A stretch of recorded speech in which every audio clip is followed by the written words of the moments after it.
Hello, the spicy कढई या चॅनलवर तुमचे खूप खूप मनापासून स्वागत आहे। आज आपण इथे बटाटा पावटा रस्सा भाजी बनवणार आहोत।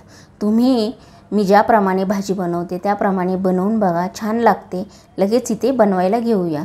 इथे मी 2 टोमॅटो बारीक चिरून घेतलेले, 2 कांदे इथे मीडियम साईजचे बारीक चिरून घेतलेले, 2 बटाटे घेतलेले, आलं लसूण कोथिंबीर जिरे सुकं खोबऱ्याचं वाटण करून घेतलेले, पावशर पावटा इथे नीट करून घेतलेले। असं सर्व साहित्य आपल्या भाजीला लागणार आहे इथे तुम्हाला मी दाखवलेले आहे।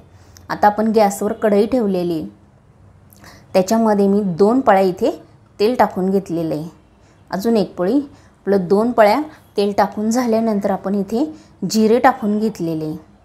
जिरे छान फुलले की आपण त्याच्यामध्ये 1 चमचा मोहरी टाकून घेतलेली। मोहरी पण आपल्याला छान तडतडले की लगेच आपण इथे कांदा टाकून घ्यायचा। कांदा पण आपल्याला याच्यामध्ये छान फ्राय करून घ्यायचा आहे की त्याचा कलर गोल्डन कलर येईपर्यंत इथे फ्राय झाल्यानंतर लगेच मी इथे कढीपत्ता टाकून घेतलेला आहे। कढीपत्ता पण आपल्याला याच्यात छान फ्राय करून घ्यायचा आहे। आपण जे वाटण मी तुम्हाला दाखवलेलं होतं ते वाटण याच्यामध्ये पण आपल्याला फ्राय करून घ्यायचं आहे। तर वाटण इथे छान मस्त फ्राय झालेलं आहे। लगेच आपण याच्यामध्ये आता टोमॅटो टाकून घेऊया। टोमॅटोचा कच्चेपणा जाईपर्यंत आपल्याला याच्यामध्ये फ्राय करून घेऊ। मी बघू शकता इथे मस्त टोमॅटो इथे शिजून झालेला आहे आपला। आता आपण ह्याच्यामध्ये 1 चमचा हळद टाकलेली, मिरची पावडर तुम्ही तुमच्या तिखट चवीनुसार टाकू शकता। मी इथे 1.5 चमचा मिरची पावडर, 1 चमचा कांदा मसाला, 1 चमचा गोडा मसाला आणि किचन किंग मसाला अर्धा चमचा, चवीनुसार मीठ टाकून घेतलेले। आता आपण हे छान फ्राय करून घेऊ। या कांदा टोमॅटो या वाटणामध्ये हे छान मस्त फ्राय करून घ्यायचे आपल्याला। फ्राय झाल्यानंतर आता आपण इथे तेल सुटलेले आपल्या मसाल्याला छान। आता आपण याच्यामध्ये जो बटाटा चिरून घेतलेला होता तो बटाटा आणि पावटा याच्यात टाकून घ्यायचा आहे आपल्याला। बटाटा पावटा हा सर्व मसाला आपला ह्याला सगळा लागला गेला पाहिजे।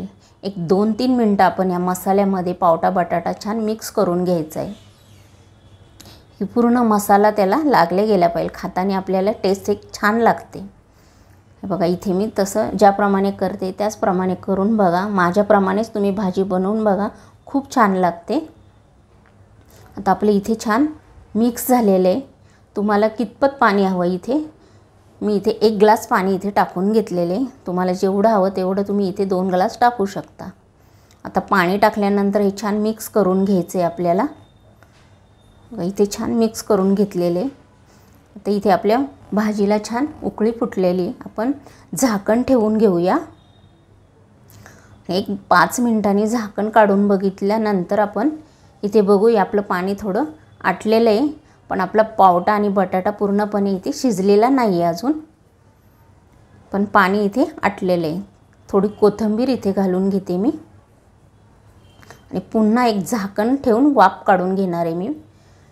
आता आपण इथे झाकण काढून बघूया। इथे आपली भाजी तुम्ही बघू शकता। तुम्हाला जर अजून रस्सा हवा असेल तर तुम्ही इथे पाणी ॲड करू शकता। आता आपलं हे शिजलं का आपण चेक करूया। आणि तुम्हाला जर ही माझी बटाटा पावटा भाजी आवडली असेल तर लगेच लाईक करा, कमेंट करा। चॅनलवर जर नवीन असेल तर सबस्क्राईब करून घ्या। हा व्हिडिओ तुमच्या मित्रमैत्रिणींनाही शेअर करा आणि वेळात वेळ काढून तुम्ही माझी ही रेसिपी बघितली त्यासाठी तुमचे खूप धन्यवाद। पुन्हा भेटूया, बाय।